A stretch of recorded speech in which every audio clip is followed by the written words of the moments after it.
Welcome to my channel. Today, I want to share with you a story about rejection that cuts deeper than words, quiet battles with self-worth, and the painful silence that follows when someone decides your flaws define you. Let's dive right into it. I've never been someone who thought dating apps would be the start of anything real, but after moving to Boston and working remotely for nearly a year, the silence in my apartment started to feel a little too loud. My friends kept telling me, just try it. Worst case, it's a free dinner. That's not exactly my idea of a good time. But still, I downloaded the app. Tinder was overwhelming. Swipe after swipe. I started feeling like I was trapped in an endless stream of gym selfies and shirtless bathroom pics. Just when I was about to delete it for good, I came across Evan's profile. No shirtless mirror selfies, no cryptic bios, just a candid picture of him sitting in a coffee shop, holding a paperback copy of Norwegian Wood by Murakami. That caught my eye. His profile said, "If you're into late-night drives and long convos about weird dreams, we'll probably get along." Cheesy, maybe, but something about it felt refreshingly honest. So I swiped right. We matched instantly. The first message came from him. "Okay. Confession time. What's the weirdest dream you've had this month?" I laughed. Not sent a cry laugh emoji kinda laugh, but a real one. The kind that makes you exhale and think, maybe this won't be so bad. We started chatting that evening and didn't stop for 3 days. We texted about music, favorite childhood snacks, and our irrational fears. His was squirrels. Mine was escalators. Eventually, we moved to phone calls. Evan's voice had this calm warmth to it, like someone who could read you bedtime stories and make your nightmares disappear. By day 5, he asked if I wanted to meet, and I said yes. Now, there's something I should explain about me. I have hormonal acne, the kind that flares up around my jawline, sometimes down my neck. Painful, red, inflamed. It started about a year ago, a side effect of a medication I'm on. I've tried different routines, prescriptions, even went off dairy for 3 months. Nothing fixed it entirely. It comes and goes, like an annoying roommate who never pays rent. But here's the thing, I never hide it. On my profile, I made sure to include a range of photos, some from good skin days, some from bad. I didn't use filters. I didn't cake on makeup. What you saw was what you got. I even sent Evan a few real-time selfies when we were texting, ones where my skin looked relatively calm. Sure, but I wasn't hiding anything. We planned our date for Saturday evening, dinner at this small place he liked near Cambridge. We both agreed we wanted something low-key, casual. The Thursday before our date, my skin flared up. Red clusters popped up along my jawline, and a few crept toward my cheek. It wasn't the worst I'd had, but definitely noticeable. I debated whether I should mention it. Should I text him and say, "Hey, just a heads up, my skin's having a moment." But something about that felt unnecessary. It's not like I had hidden it. My photos weren't edited. And besides, this is my face, my reality. If he was cool with me earlier, why would this be any different? Saturday came. I spent extra time getting ready, not to cover anything up, but to make myself feel good. I wore a soft blue blouse, my lucky pair of jeans, and twisted my hair into a half-up bun. I looked in the mirror. Yes, the acne was there, red, angry spots along my chin. But so was I, confident, nervous, but hopeful. I arrived at the restaurant 5 minutes early. He walked in 2 minutes later. He spotted me and smiled, at first. Then his eyes flicked to my chin, and something shifted. His smile faltered just a little, but I caught it. "Hey," I said, standing to hug him. "Hey," he replied, voice neutral, polite. We sat. The waiter came, handed us menus, and left. I started talking about how cute the place was, the music playing in the background, how nice it was to finally meet him in person. But Evan looked distracted. His eyes kept drifting toward my face, then away, like he didn't know where to look. He nodded at things I said, but his responses were short. Then, after 5 minutes, maybe less, he leaned back in his chair and said, "I don't think I can do this." I blinked. "What?" "I'm sorry. It's just, You didn't tell me your skin was like that. I felt my stomach drop. I mean, he continued. You look different than your pictures. No, I don't, I replied, confused. All my photos are unfiltered. I didn't hide anything. You even saw real-time selfies. He gave a half shrug. Yeah, but it looked better then. I just feel like you weren't honest about it. I stared at him. Are you serious right now? I'm not trying to be rude, he said quickly, but I think you should have mentioned it. You should have said something. I opened my mouth to respond, but nothing came out. My brain was spinning. Had I misled him? Was it wrong not to say, hey, just a warning? My acne's flaring up. Was that expected? Before I could gather my thoughts, he stood up. I'm sorry. I just can't do this.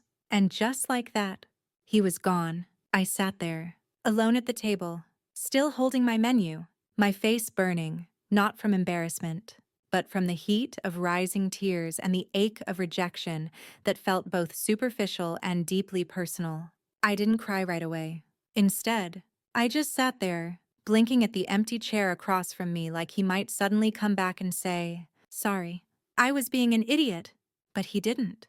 The door had barely finished swinging shut when I realized this wasn't a misunderstanding. This was exactly how he meant to leave. The waiter came back a few minutes later and asked if I was still waiting on someone. I smiled, fake, brittle, and said, actually, I think I'll just do takeout. I paid for a sandwich I no longer had the appetite for and walked out with a brown paper bag I couldn't care less about.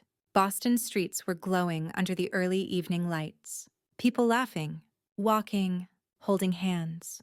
I kept my eyes down, hands shoved into my coat pockets, trying not to let the sting in my eyes turn into full-blown tears. I had gone through breakups before, real, painful ones, but this felt different, sharper, like being judged for something that wasn't just surface level, but part of me.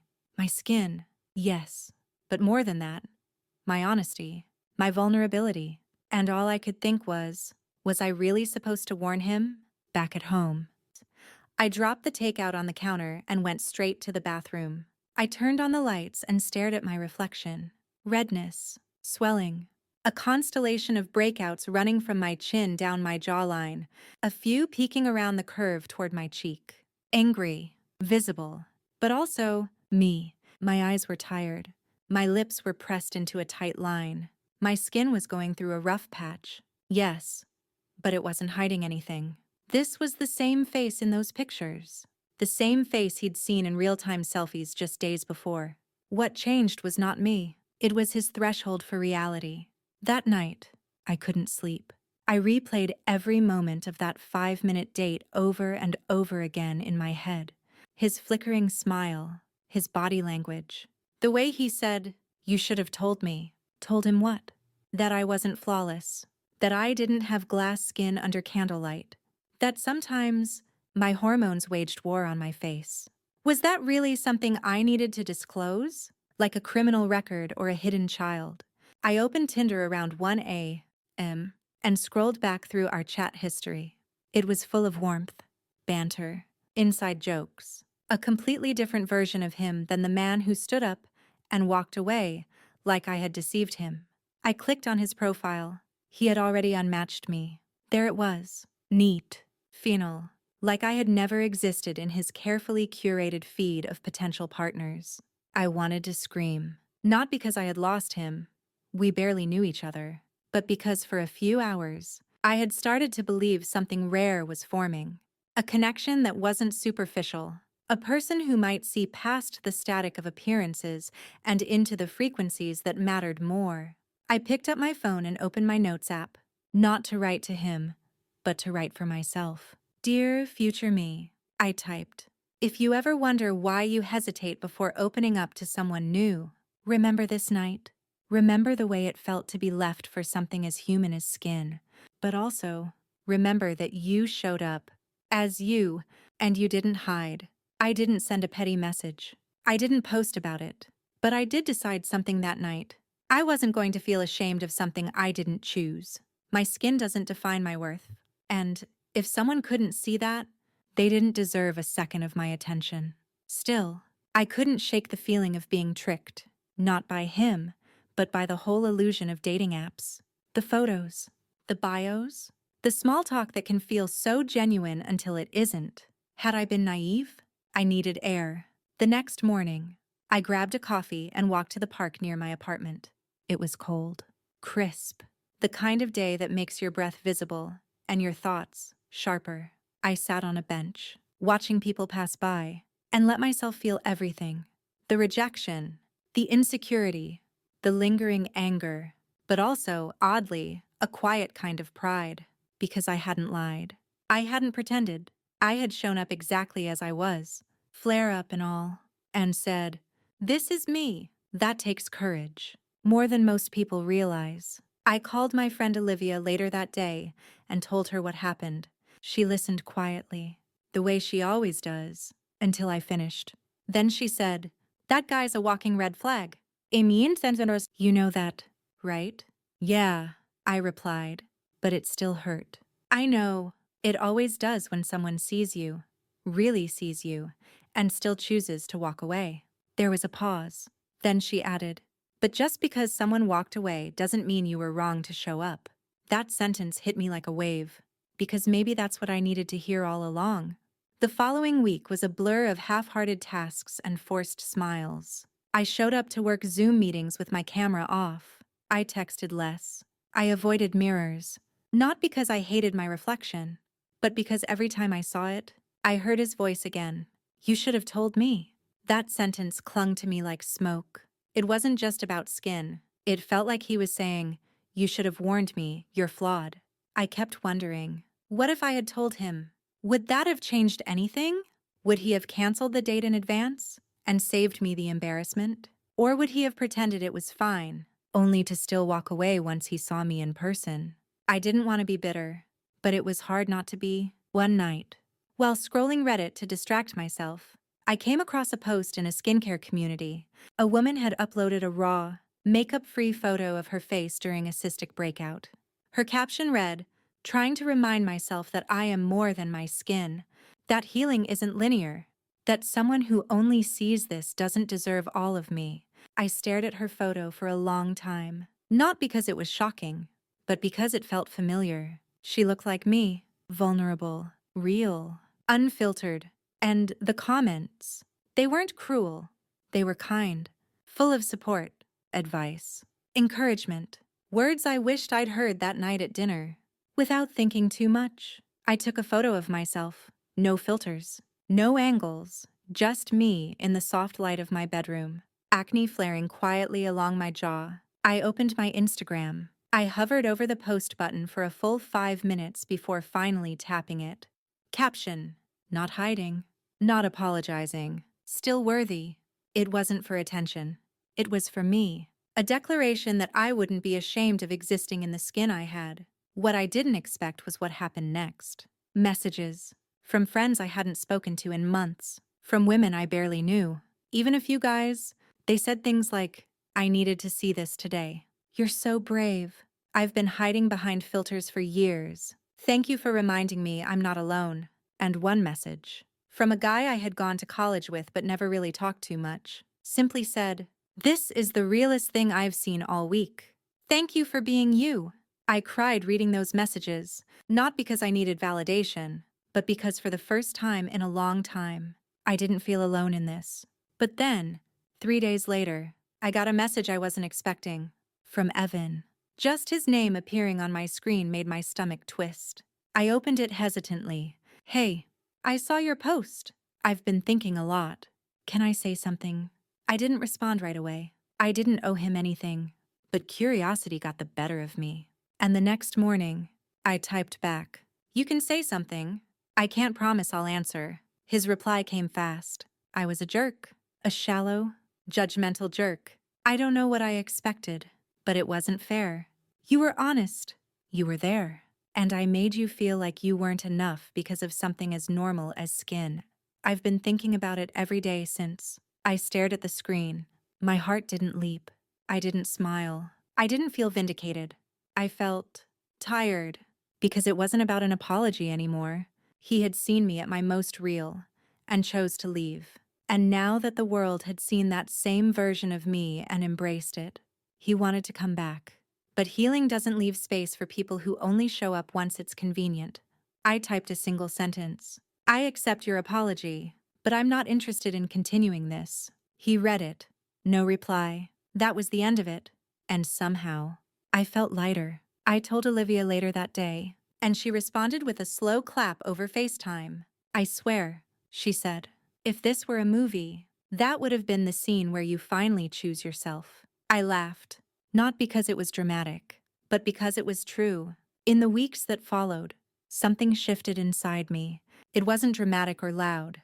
It didn't involve deleting apps or swearing off dating forever. It was quieter than that, more subtle, like a layer of skin shedding, not the painful, inflamed kind, but the kind that comes with healing. I started noticing things again. The way the morning sun hit the kitchen counter just right when I made coffee. The feel of a warm hoodie fresh out of the dryer. How good it felt to read a book without checking my phone every 5 minutes. I wasn't happy all the time, but I was okay. And sometimes, okay is a pretty powerful place to be. One Saturday, I met up with Olivia for brunch. She took one look at me across the table and said, "You look lighter." Lighter. I smirked. "Are you saying I've lost emotional baggage?" She grinned. "Exactly that." I sipped my coffee and stared out the window for a moment. "It's weird," I said. "I thought that whole thing with Evan would make me want to hide more, be more careful, but it kind of did the opposite." "How so?" "I don't want to prove anything to anyone anymore. Not about my skin. Not about being low maintenance or the cool girl or whatever. I just want to be fully me. And if that's not enough for someone, I'd rather know sooner than later." Olivia leaned in, resting her chin on her hand. "You know, that's kind of badass, right?" I laughed. "I'm working on it." That afternoon, I went home and reopened my Tinder account. I wasn't in a rush to meet anyone, but I didn't want fear to keep me from trying again. This time, I rewrote my bio. No more vague quotes or cute references to TV shows. Instead, I wrote, "I'm someone who believes in honesty, in showing up exactly as I am, even on bad skin days. If that scares you, swipe left. If it doesn't, we might have something to talk about." It felt bold, but also freeing, and slowly, I began to attract a different kind of message. Guys who started conversations with, "Thank you for being real," or "Your confidence is refreshing." I knew not all of them would lead somewhere, but I also knew I wasn't performing anymore. I wasn't trimming parts of myself to fit someone else's ideal. A few weeks later, I matched with someone named Sam. His profile was quiet, just a few photos of him hiking, reading, cooking, no flashy captions, but there was a calm to it I liked. He messaged first. "So, full disclosure, I'm not great at flirting, but I make a mean lasagna. Also, I read your bio, and respect." I smiled. Not because he said something poetic, but because it felt sincere. We talked for a few days before he asked, "Want to grab coffee sometime?" No pressure. Just two humans being awkward in public. I agreed. But this time, I didn't spend hours debating what to wear or how to style my hair. My skin was having another flare-up. But I didn't consider canceling, because I'd already learned someone worth my time wouldn't flinch at the sight of reality. When I walked into the coffee shop that Sunday afternoon, Sam stood and smiled like I was exactly who he expected. He didn't blink at my face. He didn't shift in his seat. He asked about my favorite authors and told me about the time he tried to make sushi and ended up with seaweed-wrapped rice grenades. We laughed. We lingered. And when the date ended, he said, "I had a great time. I'd love to see you again, if you're up for it." And I was, not because I needed to fill the space Evan left, but because I had already filled it myself. With grace, with truth, with a quiet kind of self-love that didn't demand perfection. That night, I journaled again. Today, I met someone new, but more importantly, I showed up again. Just like before. Same skin, same heart.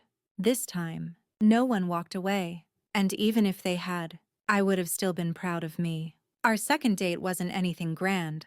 No elaborate dinner reservations or romantic gestures. Just a bookstore, I had mentioned on our first coffee date that I loved wandering through aisles of used books. And Sam said, "There's this little shop on Charles Street that smells like cinnamon and ink. Want to go get lost there?" I said yes without hesitation. It was the kind of place where time felt slow. The wooden floors creaked softly beneath our steps, and soft jazz played from a corner speaker that looked older than both of us. We didn't talk much at first. We just browsed, occasionally holding up titles to show each other, silently trading smiles. At one point, Sam pulled out a worn copy of A Man Called Ove and said, "This book made me cry on an airplane once." The woman next to me offered me gum like it would help. I laughed. That's such a specific trauma. I know, right? Gum doesn't fix emotional devastation. I liked him. I really did. But something inside me still hesitated. Even though he had been kind, even though he hadn't flinched or judged, part of me kept waiting for the other shoe to drop. For the comment, the shift. The moment he'd say something like Evan had, even if it was phrased more gently. Trauma teaches you to flinch at love. After we left the bookstore, we walked along the Charles River. It was one of those early spring evenings where the air was still cold, but the light felt warmer, like a quiet promise. As we walked, Sam said, "Can I ask you something?" My stomach tensed a little. "Sure." "That bio on your profile, the one about showing up even on bad skin days, was that about someone specific?" I paused.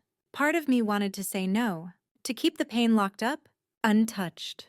But then I remembered how much I hated having to hide. So I told him, not every detail, but enough. I told him about Evan, about how quickly things had unraveled, about the shame that lingered longer than it should have, about how it made me question what I owed people in the name of transparency. When I finished, I expected him to offer some kind of sympathetic nod or maybe even a well-meaning platitude. But he didn't. Instead, he said, "That really sucks. I'm sorry he made you feel like that." I looked at him, waiting for more, but that was it. No fix-it speech. No, not all guys. No unsolicited skincare advice. Just validation. Simple, direct, honest. And in that moment, it meant everything. Later, as we sat on a bench by the river, Sam glanced at me and said, "You know, I used to think acne was just a teenage thing, but my sister, she's 27, has been dealing with it for years. She's always covering it up. She calls it her armor." "That sounds familiar," I said quietly. "She'd hate me for telling you this." He continued, "But the first time I saw her without makeup, she cried. Not because of how she looked, but because she thought I'd look at her differently." "Did you?" He shook his head. "Of course not. I just saw my sister. The same way I see you. Just you." I looked down, blinking hard against the sudden sting in my eyes. Sometimes kindness hurts more than cruelty, because it makes you realize how long you've gone without it. "Thank you," I whispered. We sat there for a while longer, talking about nothing and everything, about favorite childhood snacks, weird celebrity crushes, and whether or not dogs dream about chasing things. When the date ended, he walked me to my car. No dramatic kiss, no grand promises. Just a hug, warm and steady, and quiet. "Text me when you get home." "Okay." I did. And that night, for the first time in a long time, I went to bed without replaying everything I said. Without overanalyzing, without shame. Just a quiet sense of okayness, of starting again. Weeks turned into months, and little by little, my life started to feel like mine again. Not the version of my life I had tried to package for others, the carefully chosen angles, the good lighting, the best self that dating apps seem to reward. But the real, messy, beautiful one, with flare-ups and healing days, with setbacks and small wins. Sam and I continued to see each other. Nothing about us was whirlwind or dramatic. It wasn't the kind of relationship that made you want to shout from rooftops. It was the kind you whispered about late at night, with a soft smile and a full heart. He never made a big deal about my skin. Not once. He noticed it, sure. But in the same way someone notices a birthmark or a freckle cluster, like something that was simply there, part of the canvas. I remember once, when I apologized for canceling dinner because my face hurt too much from a breakout. He just said, "No worries." Let's do takeout and blankets instead. No pity, no discomfort, just understanding. And that made all the difference. But this story isn't about falling in love with someone else. It's about falling back in love with myself. About learning to sit with my reflection on a bad day and not wince. About reminding myself that I'm not a before picture waiting for an after. That my worth isn't a waiting room where clear skin gives you permission to enter. It's here. It's now. It always has been. I started journaling more, posting less. I unfollowed accounts that made me feel like my skin was a flaw to be fixed, not a reality to be honored. I began volunteering at a local youth center, mentoring teenage girls who struggled with confidence. One of them, Jasmine, 16, bright-eyed and brutally honest, once asked me, "How do you go out with your face like that?" I didn't flinch. Instead, I smiled and said, "Because it's still my face, and I like it, even on the hard days." She nodded slowly. "That's kinda badass." I chuckled. "Takes practice." She grinned. "Teach me." And so I did. Not just how to care for skin, but how to speak kindly to yourself when the world doesn't. How to show up unapologetically, even when you're not feeling your best. How to know the difference between someone who wants you edited and someone who wants you real. Sometimes, I still think about Evan, not with anger, not even with sadness, just as a chapter, a lesson, proof that not everyone who walks into your life is meant to stay, but they can leave behind a truth you carry with you. And mine was this: showing up as yourself isn't a risk, it's a filter. One that keeps the wrong people out and lets the right ones come closer. These days, I still have breakouts. I still have days when I feel less than radiant. But I also have something I didn't before. A deep, unwavering knowing that I am enough, exactly as I am. And no first date, no stranger's opinion, no offhand comment will ever take that away from me again. So to the girl reading this who wonders if she should cancel because of a flare-up, don't. Show up. With your acne, your scars, your nerves, your hope. Show up.